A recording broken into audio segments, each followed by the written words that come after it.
लोगों के घरों को अपने बाप की जागीर मत समझे कि जब आपका दिल करे आप वहां पे घुस जाएं। मतलब मेरी फैमिली को टारगेट किया हुआ है, मुझे रखा जेल में, मेरे हस्बैंड को रखा जेल में, अभी मेरी बहन के भी पीछे हैं। मतलब कोई हया गैरत होती है। रात से मेरे घर के बाहर आके बैठे हैं, मेरे बच्चे घर पे बंद हुए में, वो घर से बाहर नहीं निकल सकते, वो स्कूल नहीं गए आज। कोई शर्म गैरत नहीं है इनके मुताबिक। क्या मरियम बीबी एक औरत है सिर्फ?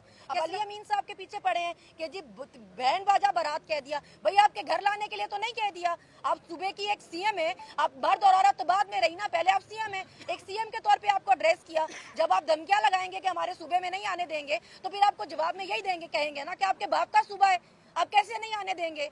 आपके घर में किसी ने जाती जागीर है आपकी? ये बोल नहीं है कि सारे सरकारी मुलाजिम हमारे मुलाजिम है।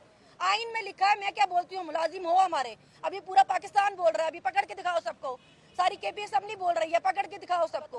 और हमें ही सुना रहे हैं कि इनको सजा क्यों नहीं होती। सजा इसलिए नहीं होती क्योंकि तुम लोग इस काबिल नहीं हो कि चालान पेश कर सको, तुम लोग इस काबिल नहीं हो कि रिकॉर्ड पेश